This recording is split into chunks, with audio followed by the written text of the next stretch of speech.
दोस्तों लाइफ में कई बार कुछ काम करने से पहले हम ऐसे लोगों की सलाह लेते हैं जो वो एक्चुअल में वो उस फील्ड के बारे में न समझते हैं न जानते हैं। अगर हम BMW कार के बारे में जानना चाहते हैं कि इस गाड़ी का एक्सपीरियंस क्या है, तो आपको उस व्यक्ति से मिलना पड़ेगा जिसके पास ऑलरेडी वो चीज है। हम क्या करते हैं ज्यादातर इस केस में कि हम स्प्लेंडर चलाने वाले से या मारुति चलाने वाले बंदे से सलाह लेते हैं। जब वो सलाह देते हैं तो ऐसे में हमारा उस चीज को पाने का या करने का मन ही टूट जाता है जिसे हम चाहते हैं। इस संबंध में मैं एक ऐसी ही स्टोरी सुनाना चाहता हूँ जो मैंने बहुत पहले पढ़ी थी। स्टोरी कुछ ऐसी है। किसी एक शहर में एक बहुत बड़ा प्रसिद्ध चित्रकार एक पेंटर रहता था। वो पेंटिंग इतनी शानदार बनाता था कि उसे देखने के लिए कई देश विदेशों से हजारों लोग आते थे और उसके काम की शानदार तारीफ करते थे।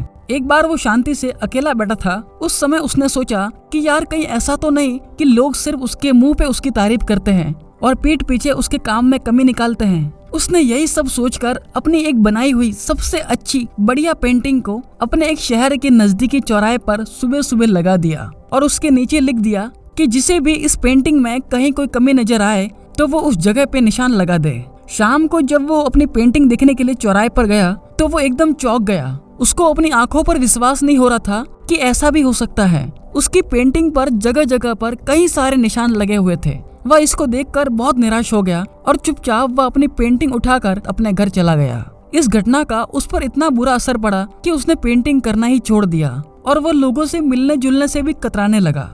एक दिन उसका दोस्त कुछ काम से उसके घर आया और उसने अपने इस दोस्त को बहुत परेशान और उदासी में देखा। तभी उसने उसकी निराशा का कारण पूछा तो फिर उसने उस दिन की सारी बातें सुना दी जो कुछ उसके साथ हुआ। सारी बातें सुनने के बाद उस दोस्त ने उसको एक आइडिया दिया कि एक काम करो, तुम एक बार और सेम वो की वो पेंटिंग बनाओ जो तुमने पहले बनाई थी और हम उसको वापस उस चौराहे पर लगाते हैं। और अगली ही सुबह उन्होंने चौराहे पर एक नई पेंटिंग लगा दी। पेंटिंग लगाने के बाद वह चित्रकार उसके नीचे फिर से वही लाइन लिखने जा रहा था जो उसने पहले लिखी थी कि भाई किसी को भी पेंटिंग में कोई कमी नजर आए तो वहाँ पर निशान लगा दे। कि तभी उसके दोस्त ने उसे रोका और कहा इस बार ये लिखो कि जिस किसी को भी इस पेंटिंग में कहीं भी कोई कमी दिखाई दे वो उसको ठीक कर दे। शाम को जब दोनों दोस्त उस पेंटिंग को देखने गए तो उन्होंने देखा कि पेंटिंग जैसे सुबह थी अभी भी बिल्कुल वैसी की वैसी ही है। यह देखकर वो दोनों खुश हो गए और वो दोस्त बोला कि भाई कुछ समझे, कोई भी बेवकूफ गलतियां निकाल सकता है और ज्यादातर ऐसे बेवकूफ लोग निकालते ही हैं, लेकिन गलतियां सुधारने वाले बहुत ही कम लोग होते हैं। बेकार में ऐसे लोगों की सलाह लेने का कोई फायदा नहीं जो सिर्फ दूसरों की गलतियां और कमियां निकालना जानते हैं, उन्हें नीचा दिखाना चाहते हैं, लेकिन उनको सुधारने के लिए न तो उनके पास टाइम है और ना ही नॉलेज। इसलिए कोई मिस्टेक या कमी तुम्हारे पेंटिंग में नहीं बल्कि सबसे बड़ी मिस्टेक ऐसे लोगों से सलाह मांगने में है जो खुद अपनी जिंदगी में अपने आप को अच्छे तरीके से नहीं समझते।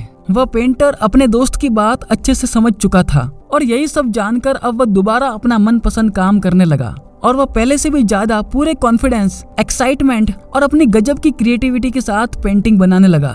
दोस्तों इस कहानी से हमें ये सीख मिलती है कि ये दुनिया सिर्फ गलतियां निकालना जानती है और वही अगर इनसे कहा जाए कि गलती तो निकाल दी आपने, अब इसे सुधार भी दीजिए, तो कोई आगे नहीं आता। और दूसरी बात, हमें हर किसी से एडवाइस नहीं लेनी है। फिर भी अगर आपको कोई सलाह या फीडबैक लेना ही है तो हमें अपने फील्ड के एक्सपर्ट से लेना चाहिए जो उस चीज की अच्छी समझ और जानकारी रखता हो।